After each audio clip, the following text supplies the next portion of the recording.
Season 2 of Yellowjackets has come to a wild and, for a lot of people, sad and frustrating conclusion. In this video, I'm going to recap the events that occurred back in the 90s timeline, and then I'll jump to what we saw happen in present day. I'll then wrap up the video with my theories as to where I think we are headed in the next season. As with every recap video, this one contains all the spoilers, so if you haven't seen the finale yet, you might come back to this video later. Let's get started with the 90s timeline. We kick off the episode with Travis seeing Nat alive and breathing a sigh of relief, which is short-lived when he sees the girls carrying Javi's body back to camp.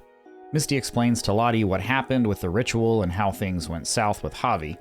Lottie says this isn't what she meant and asked Misty how she could let that happen. Misty tells Lottie that she started this and now it's going to save all of their lives.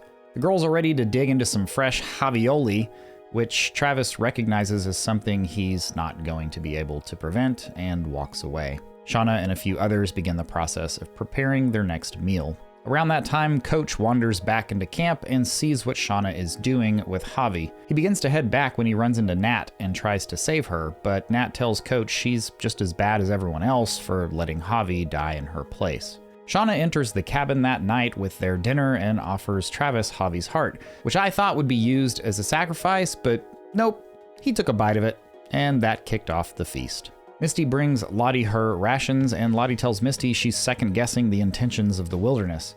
Misty tells Lottie to eat because her team needs her. Van begins telling a weird story about the wilderness, and Lottie cut her off, saying she never wanted to be in charge, but the wilderness had chosen her because she was the only one that could listen. But it doesn't need her anymore because now they can all hear it and feel it. Lottie then tells the group that Nat should be the new leader, and the group takes turns bowing to her as their new lead, and Nat seems pretty happy about it. Ben is outside the cabin, and we see him pick up a box of matches and watch the girls through the window in disgust as Lottie talks to the group. Later that night, Shauna notices a fire, and all the girls escape the burning cabin and watch in shock as their shelter is taken from them. All right, now let's jump into the events of present day. Lottie wants to carry out her sacrifice ritual with the poison tea, and Shauna buys them time by saying they need to perform the sacrifice the same way they used to, through a hunt. Misty breaks into Lottie's cabinet to get her phone, and Walter shows up and says he's there to help her. Jeff and Callie are headed out to Lottie's as they discuss trying to disappear, but Jeff has hesitations because they wouldn't get to enjoy their favorite takeout or Google themselves anymore. Classic Jeff. They also discuss the gun Shauna took from the carjacker, and Jeff makes it clear that the gun is in his glove box, making it obvious that this will come into play later in the episode. After arriving at Lottie's, Jeff and Callie are spooked and pull away. Shortly after, Kevin and Saracusa pull in. Nat tells Lisa that she needs to leave because something is going to happen and that she needs to go live her life, and then thanks her for trying to teach her forgiveness. Walter's in the kitchen preparing hot cocoa when Kevin wanders in. Walter fawns over the fact that Kevin is a real detective and tells him there's much more than just Shauna at the Combine. Jeff and Callie stumble upon Walter and Kevin in the kitchen, and Jeff sends Callie off to find Shauna. Jeff then walks in and tells Kevin he wants to turn himself in for the murder of Adam. Shortly after, Kevin collapses, and Walter comes in and introduces himself and asks for Jeff's help in moving Kevin's body, which he does. Van tells Ty they need to help Lottie and honor their swear of protecting each other. So Ty places a call to an institution and says that they're going to bring Lottie in on their own, meaning they wouldn't be coming to get her. The girls begin to gather around the campfire, and we're shown Nat concealing a knife in her sleeve. They lay out their masks, and Lottie walks in with a knife of her own and tells the girls it's time. Saracusa finds Callie wandering around but receives a call from Walter posing as Kevin. This pulls Saracusa off of Callie, and next we see Jeff and Walter leaving the patrol car with Kevin in the trunk. We're back with the girls at the campfire preparing to pass out cards and begin their ritual. Van seems to have flipped and gets things going by drawing the first card. Lottie asks Ty if she's refusing the draw because she knows what happens if she does. Ty draws and the deck continues, making its way around the circle. Nobody draws the queen the first time around, so they go again, and this time Shauna is the chosen one. The rest of the girls put on their masks, and Lottie says, "It's up to you. You can submit or you can run." Shauna then heads off into the woods with the girls hot on her tail.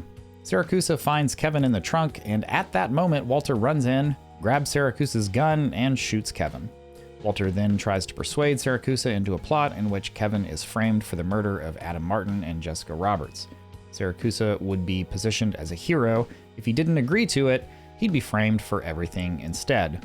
Back in the woods, Callie has found the girls and shoots Lottie, telling them to get away from her mom. The girls patch up Lottie's gunshot and continue talking about it being in them. This pushes Nat to the edge, and she pulls out her knife. Lisa shows up with a gun and tells Nat to stop, and Misty runs in with a syringe to poison Lisa when Nat jumps in front of her. Misty tells the girls there's nothing they can do and that it's too late. We see Nat in a kind of purgatory state, having visions of herself on a flight to the afterlife, and eventually she passes away. They load Nat into the coroner's van, and Walter re-emerges saying that he's taking care of the Adam Martin situation. Then Misty breaks down as she tells him what she did to Nat.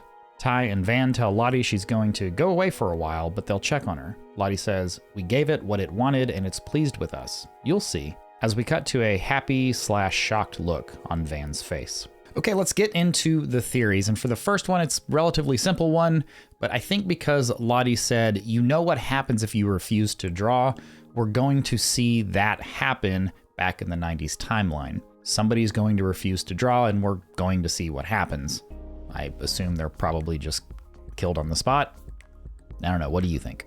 The next and kind of obvious theory is that Nat is going to tell the rest of the girls that she knows there's some other shelter out there because both Javi and Ben have now told her about it. I'm not sure what's going to happen with Ben though. I'm in the camp that Ben is still alive in present day, so I don't think he dies. So he's either going to somehow escape and find shelter somewhere else or somehow find his way out of the wilderness, which seems unlikely.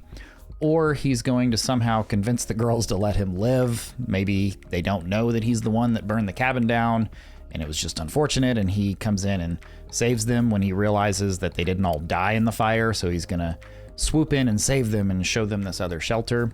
That seems pretty likely.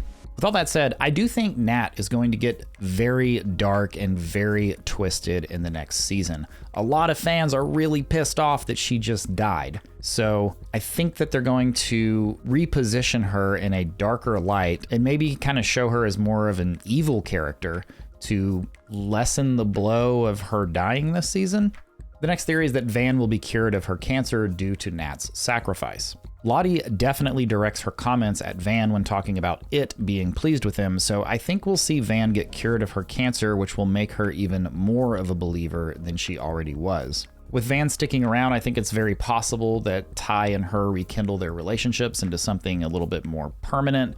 Of course, this means something has to be done about Simone, so we'll see how that plays out. And finally, I think that Misty will probably kill Walter. At the end of this episode, Walter was giddy that he had fixed all their problems, and Misty seemed very remorseful about what she had done to Nat. I think that it's likely that Walter is going to try to get Misty to just snap out of it and move on, and Misty's going to start to see a lot of the fault in her ways of the past. She's going to now look at Walter in a different light and end up killing him. That, or Walter just doesn't make an appearance next season and Misty just tells the girls, oh yeah, he left on his boat because Elijah Wood has other things going on. Okay, what are your theories? Please let me know down in the comments. I love reading your comments and I love reading your theories. So please let me know what you think is going to happen in the next season, and keep an eye out for an upcoming video where I'm going to review and give my thoughts on how I thought this season played out and compared to the first season. Thanks for watching. See you in the next one.